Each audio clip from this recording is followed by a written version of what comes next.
Hello, everybody. This is Pasha. Thank you so much for being here. And today we're going to have such an interesting conversation. I invited Marley Lees, who is a sensuality coach and an advocate for, I love how you call it. It's restorative justice, right? And that term was just so powerful for me when I read it. That's why I invited you to to have this conversation. And well, before I start sharing why I was so interested in having you in this space, I would really love for you to to just introduce yourself as well, to let us know a little bit about you. Yeah, cool. Thank you so much for having me. So my name's Marley. I currently live in Canada. I'm a coach for women and non-binary folk reclaiming sensual empowerment. I'm a queer, Jewish feminist. I'm also a speaker and advocate for restorative justice, which we'll talk more about today. My background's in like somatic sex education and social work, as well as eating disorder prevention. So I do a lot of work with body love, and I'm also a human who loves to dance and hang out and do put sparkles on my face. Oh my gosh, I love that. I love that. I love that. Thank you so much for accepting this invitation. And you shared something about a very powerful and painful experience you went through Mhm. that inspired you to look for justice. Like it's not just the fact that you work with somatic healing and sexuality for others, but it's like so many of us that step into the healing field.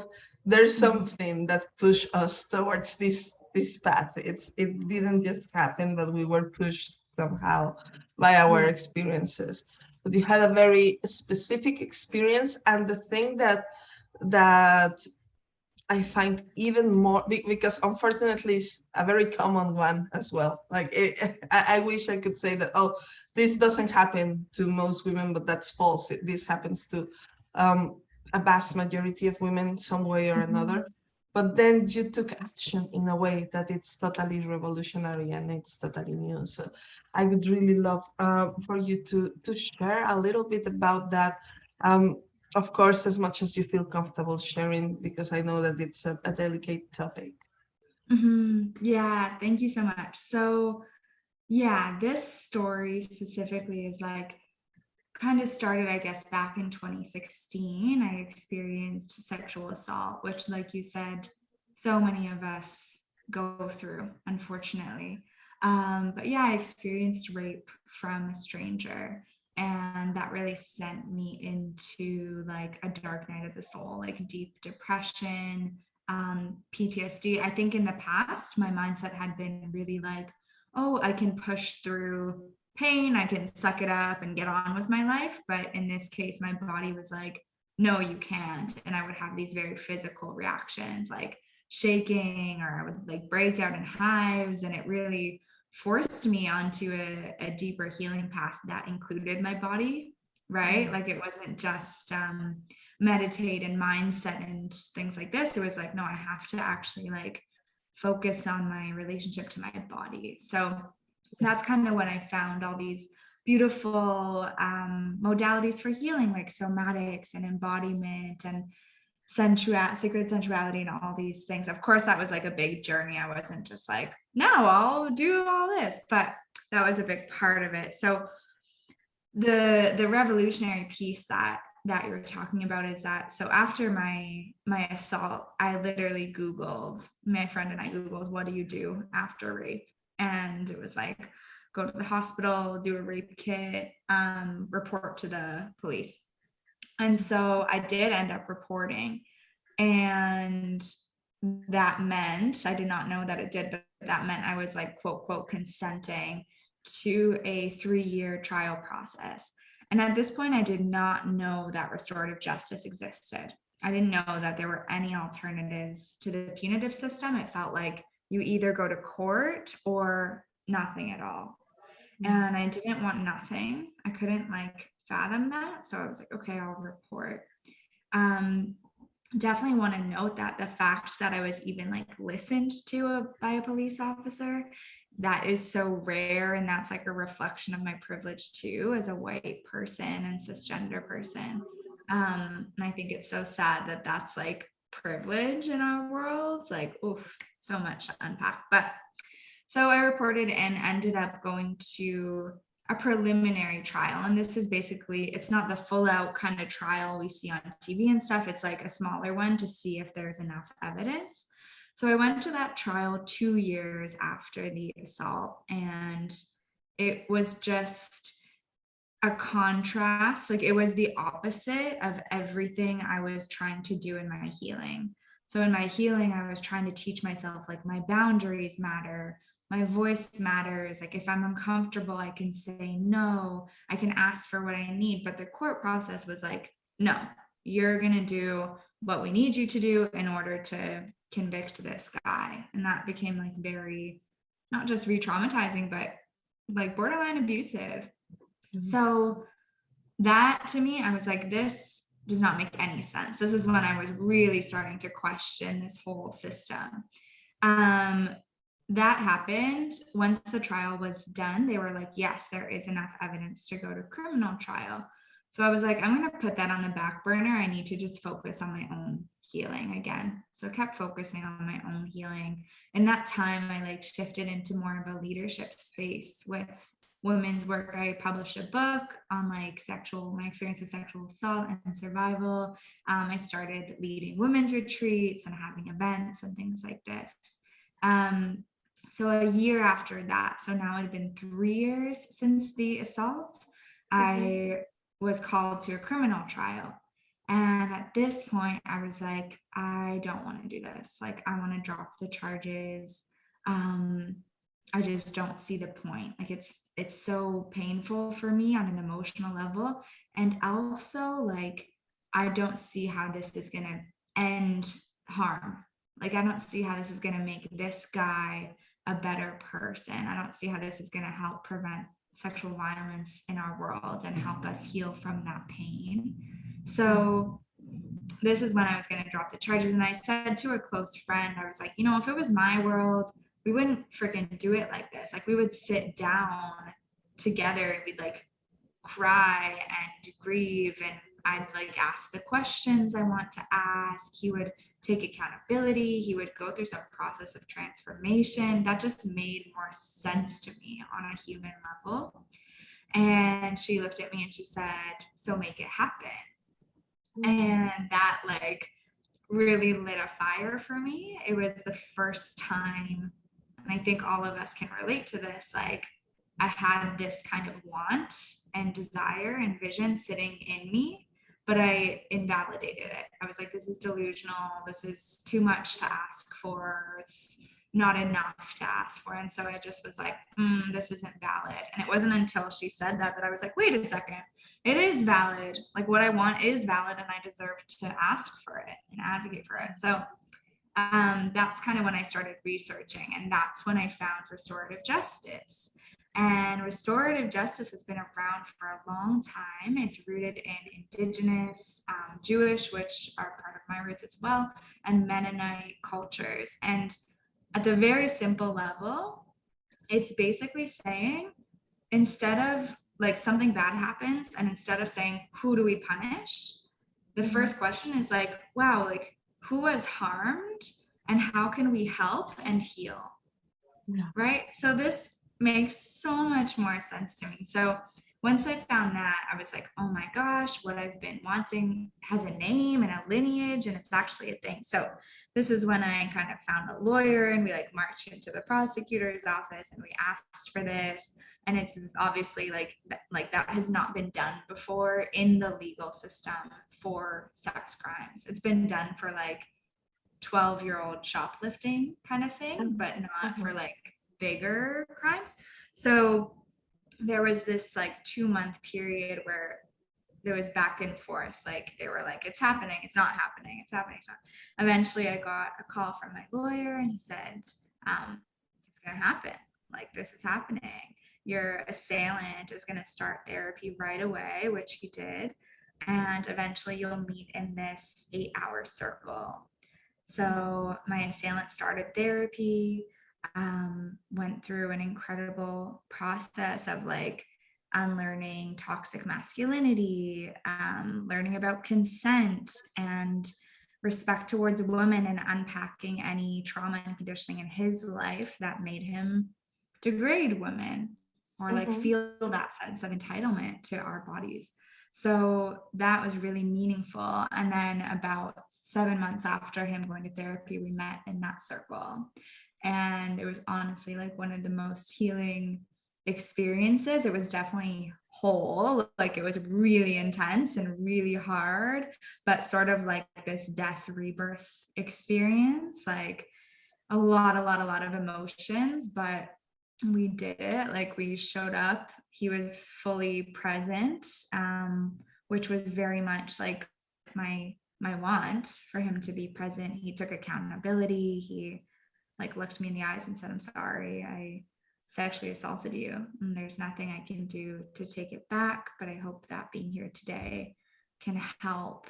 And I feel like every cell in my body needed to hear that. Like it was like relief. Like I just was like bawling and bawling. And I feel like I was like really letting something go on a physical level.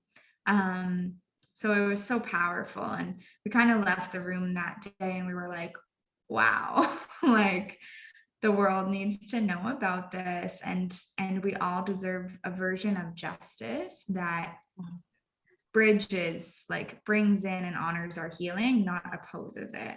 So that's kind of when we decided to be loud about it. And I chose to share it with the media, and like 6 articles and like Forbes, HuffPost, BuzzFeed came out in one day. And I started receiving like hundreds and then thousands of emails and DMs from survivors and people impacted by sexual violence. And that's when I was like, okay, I'm making this my life. Like it's been like speaking about restorative justice and advocating ever since, and launched my coaching business, which is all about like supporting women in that embodied reclamation. So it's been a wild journey. It is. I'm so impressed. Just as you shared your story, there were so many points and so many reactions in my body as I was listening to you. So, going first of all from the first point that you mentioned, that really caused me a reaction. That was, yes, it is a privilege, of course, to be able to go and get justice, and just even ask for justice. Unfortunately, that doesn't happen everywhere. Like, of course, we were speaking a little bit beforehand that you were sharing that you have lived in Mexico, and so here in Mexico, things are so different, right? Like just Mhm. the fact of daring to go, and I think that is something that happens, of course, everywhere, but in some places it's even more difficult. Of course, we wouldn't be saying this to a woman in Dubai where just being raped would be a death sentence for her, not for or a jail sentence for her, not for her, Yeah.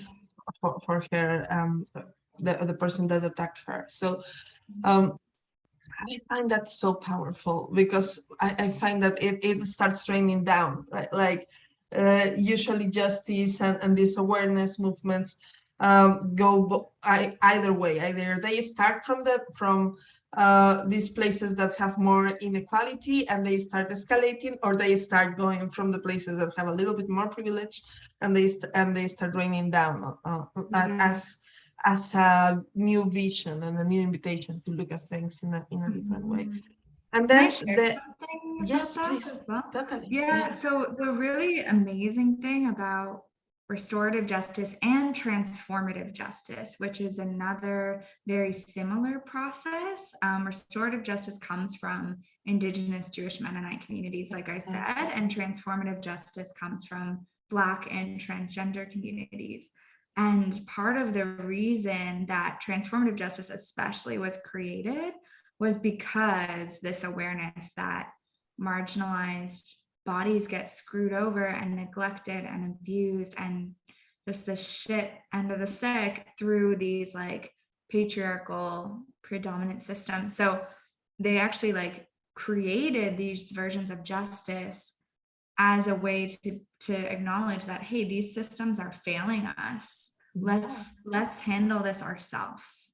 Let's look at healing this ourselves. So like it is actually rooted in those communities. And it's such a beautiful, resilient way, I think, of healing. Thank you for bringing that up.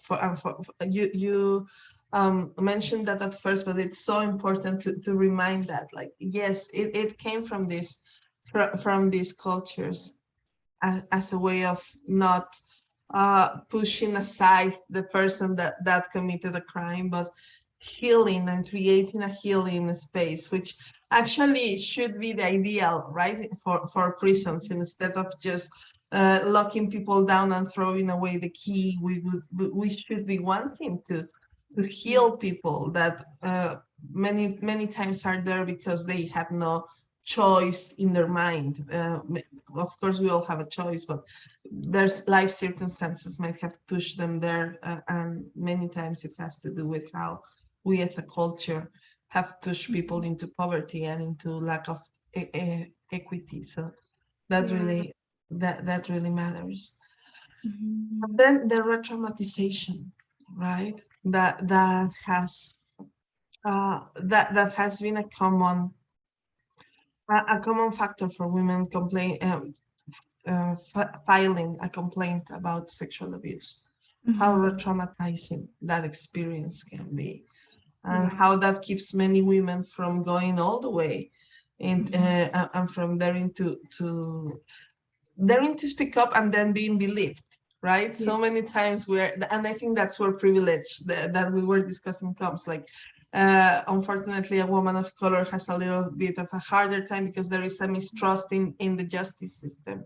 There is a mistrust in the way in which they are perceived and even heard. Mhm. So I just want to take a moment to take that into my body, because that just feels really moving, and Yeah. to appreciate the courage that it takes for you and for all the women that dare to speak up, Mhm. because so many times we don't. And you speak about saying yes to a process that would take years, which is also another reason why women don't speak up. Mhm. So what I'm hearing is this way of making justice different, in a different way, would Mhm. also imply that more women would have a chance to actually speak up, because it Yeah. wouldn't need to be so traumatizing. It wouldn't Mhm. need to be so, because of course there is this part of compassion in which we don't really want to, and I am, yeah, I don't really love that I'm going to say that, but we don't really want to ruin the life of another person, even when this person ruin, or make it so hard for us Yeah. in so many cases, right? But there is this compassion, and I just Yeah. really find that so powerful. It's so important because it's almost like we're bringing in a third option, because like I said, for me in that moment of choosing to report, the options that I knew, which most of us know. I hear this all the time where people say, I didn't know this was an option before I heard your story.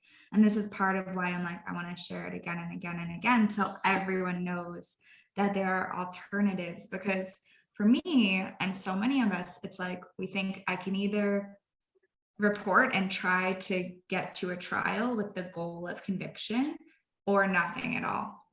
And those are really big extremes. Like Yeah, there needs to be other options, and this shows us that there are. Like I didn't even, if I'd known that restorative or transformative justice existed, I wouldn't have ever gotten the police involved.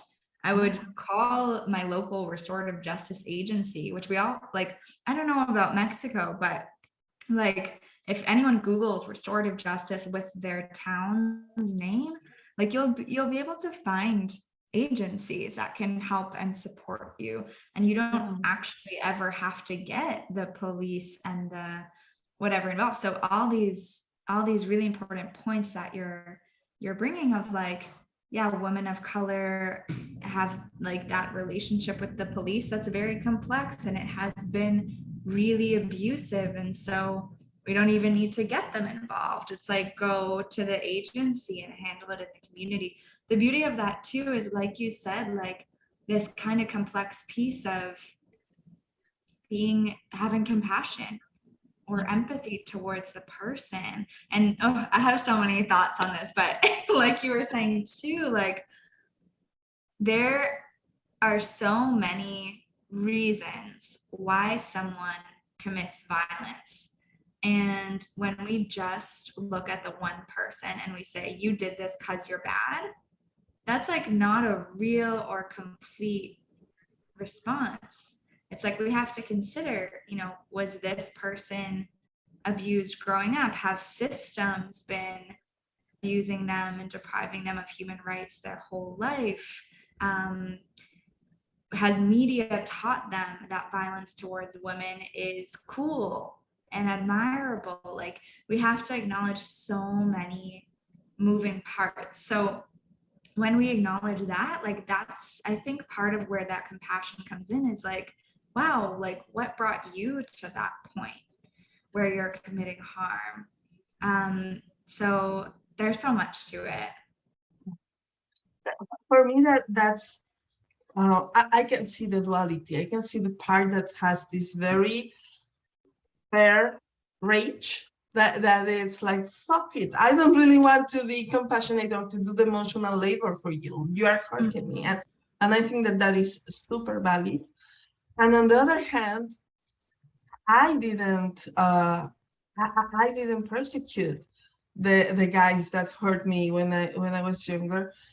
And it wasn't out of compassion. It was because it would have been such a big trouble.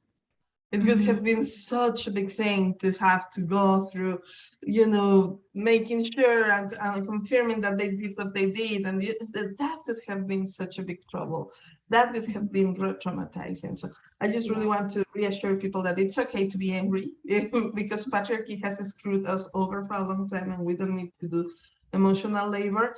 And yet again, we also need to be part of the healing, and it's important to dare to be angry.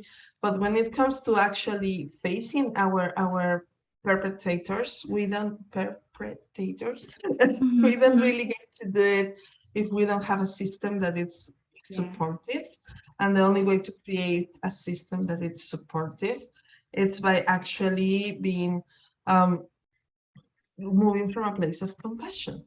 I want to bring in this perspective too. Like, I really appreciate the points that you're bringing up and the wholeness of it, because I think that we're really taught to hold this dichotomous way of looking at things, right? Where we're like, was that circle for her or for him? And the truth about restorative, transformative processes is it's for everyone. It's for all of us. And that's a really different thing to wrap our heads around. So the way we're taught to think, because we're all raised with a punitive mindset, we're all raised with this thing of someone does something bad, punish them, throw them away. That's justice. That's making things right. That's what we're all taught, right? So our go-to mindset is like looking at the person who caused harm and either saying we're going to punish them or what do they need to heal, which isn't the whole picture, right? So that's what we've been talking about already, is like, why for him do that? But I think it's really important to say that, like, that process was for me as well. That process was me prioritizing my needs first and foremost, right? Studies have shown that survivors' biggest needs are to know that that person won't do that again, to experience accountability. So to have that person be like, I did do this, I'm sorry.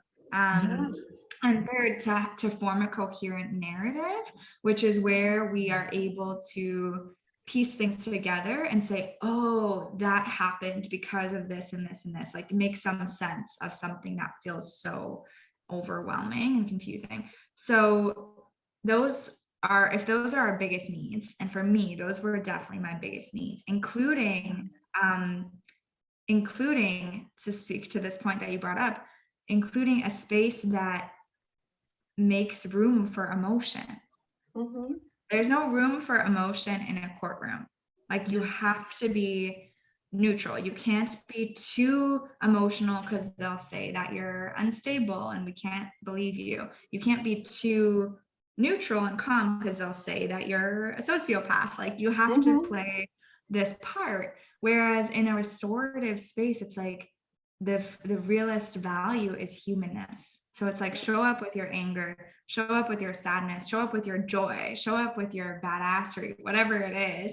And also, you're not the one doing the emotional labor. There's mediators. There's Yeah. mediators there who are doing it. So it's not like I said, oh, I'm going to save this person. I'm going to fix them. I'm going to be the hero and do this for them. That wasn't what it was. It was Thank you. like, That's so important. Yeah. yeah, it was like, here's what I need desperately in order to be okay and to heal. Here's what I Yeah. need. Da, da, da, da. Oh, those needs are compatible with a restorative process. Wow. Mm-hmm. Then I go to that process, and magically that meets that person's, my assailant's needs as well. Mm. That's such an important part of this because unfortunately, we as women were taught to be to do the emotional labor, and it would be very easy to fall into that trap, right? Like, okay, I'm going to fix them with the superpower of my super love, and that's not you're speaking about at Yeah. all. And also what you're talking about. It's one of the reasons why so many women have such a re-traumatizing experience bringing their perpetrators to justice, because I have literally read many recounts in which when women were speaking to justice, they would be received like, oh my God, you don't seem too affected, or you don't seem to disturbed. Maybe you wanted it. So there is this mental game that messes up the mind of somebody that it's speaking up for herself and daring to file a complaint. And that is just as harmful as the original abuse. They really speak about being raped a second time by the justice system when they do the exams, when they do everything to prove that it was true, that she wasn't just making it up. So thank you for bringing that up. That's the part that I find so important about this, that it's a new, and then again, I love that you mentioned that it's not really new. It's something that was the way in which it was done. Yeah. It's reclaiming this way of doing things, that it's actually going to heal, because it's so easy to just play the me versus you, us versus them card when it comes to anything in our culture, right? Oh, the people that are for and the people that are against, and men and women, and this and that, and that just is not wholesome enough. It's not Yeah. for the real human experience.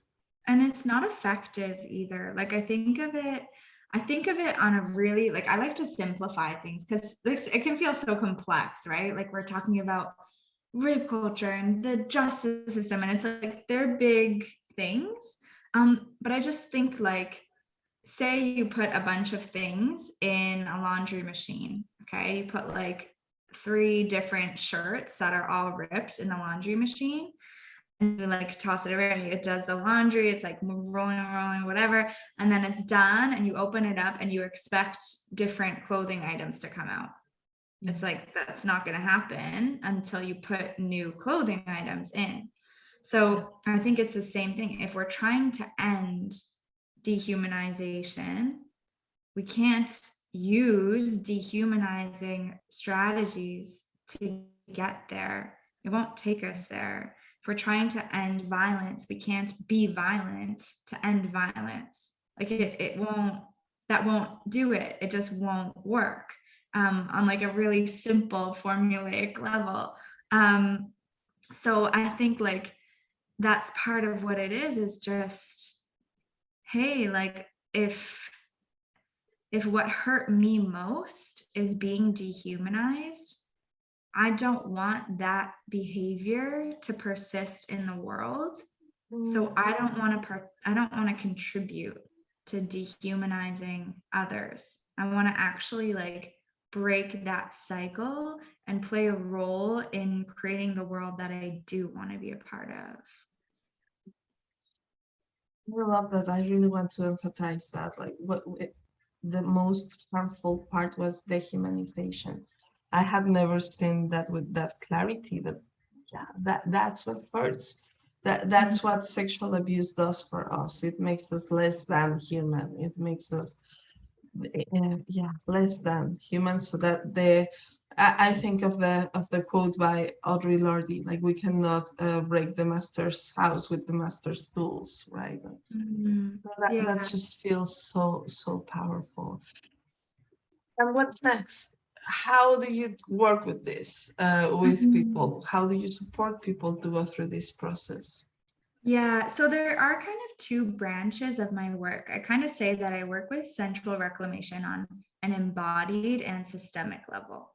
So, embodied, I'm like, it's probably similar to you, like bring it back to the body. I have this like gorgeous program called Sensual Wholeness Academy, and I work with women all over the world and like feeling safe in our bodies and feeling radical acceptance for ourselves, validating our desires enough to ask for them, knowing that that shit changes the world like it did for me, right? If I hadn't validated that desire, I wouldn't have asked for it and it wouldn't have happened.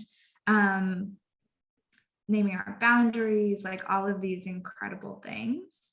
Um, and then on a systemic level, okay, wait. On a systemic level, that is more for me like restorative justice advocacy. So I do speaking, like I'll speak for government officials. I've done like consulting for the US military about how they respond to sexual assault, like speaking in university lectures about this story. And what I really feel like I've been reflecting on what's my role in this movement, right? Because like we said, I didn't create it. Like this has been happening for a long time, and it's such a beautiful movement and an important one. So for me, I feel like the power of storytelling, like just telling my own story and helping people understand why, like why restorative and transformative approaches, like just planting those seeds in our hearts and minds to be like, oh, okay, I get that. I'm going to think about this differently. And then pointing people to the agencies that are doing more of the how, right? How do we actually implement it? There's so many agencies and organizations doing that work. And I'll add, again, as I'm sure you know and preach, like it's all so connected. I really feel like that relationship between society and the soma, like our bodies, it's so reciprocal. And so like society is constantly shaping what I feel in my body, but also what I feel in my body is shaping society as well. So I just see the magic of like how the embodied work ripples out into our communities and relationships and systems too. That's so important, and that's so true. I find that relationship between how our bodies are affected by culture and culture is affected by our bodies. It's maybe the most the place where we start. It's the most basic grain of salt that we all need to keep working on. And I really appreciate the work that you're doing. I really appreciate that you're doing that with the small, with the, it's not small, but with that start, with that personal start, and then with that bigger community and organizational view, which is also so important. I Thank really, you. really appreciate your work and this and the courage. That's one thing that I really wanted to bring up. When it comes to speaking up about our stories, and when it comes to speaking up about the long journeys, I feel that these are stories of courage. These are stories that we need to be sharing, because we are so used to seeing courage as a battlefield, as somebody killing another person or fighting a war. But true courage is in this personal life stories of thriving regardless of difficulty, of survival, forgiving, of looking for justice in a way that it's actually helpful, of daring to speak up even when it's so painful. So thank you so much for bringing your story to the conversation and to the world. That is so important. Thank you so much, love. And again, I'll reiterate that magic of like doing the epic thing, doing the courageous thing, like it's for us. Like it has to be for us, right? So I'm like, it's like yeah, discounting that savior complex thing we were talking about. And so my mindset is not like, oh, I'm gonna share today, even though it's so hard. And so it's like, no, it's not that. It's actually like, oh, that's really empowering and grounding for me to share about this. And it really fills my own cup and allows me to like appreciate myself and like practice speaking about something I'm passionate about. And it's going to impact people and inspire people and hopefully educate people. So it's just like, again, just welcoming in that mindset of like, it doesn't have to be, oh, is it for me or for you? It's like, actually, it's for all of us. Yeah, yeah, Yeah. I love that. And also, I just want to extend this appreciation to all the women that have been survivors and that have dared to speak up, or just to keep going every day, regardless of how hard it's been. I just really feel like there is so much courage and so much power in that life experience of mostly women. Unfortunately, that's experience that it's again mostly women, but also has been lived by many men. So I just really want to share this loving appreciation for all of the survivors of sexual abuse. And I just want to thank you so much for this for this time. I will be posting down in the comments and in the description the links where people can find you and can find your work. And I just really want to say thank you again. Thank you, love. I'll add too, if you're posting links, I do have a free training. I'll give you the link to that. It's marleyliss.com, marleyliss.com/free training. And it's all about like healing relationship to your body, coming back to your body. It's super beautiful. And also I always tell people like, if this inspired you, pissed you off, confused you, made you really joyful, like whatever it did for you, you're so welcome to reach out. My Instagram is like MARLEELISS, Marley Liss. And I'm a human. I always love hearing when people are like, oh my gosh, I just listened to this episode. So feel free to do that. And thank you, Sasha, for the work you do and for sharing that piece about like the survivor solidarity and love. I feel that a lot. So thank you. Thank you so much, and thank you everybody. Make sure that you follow Marley in all her social media and that you get her course.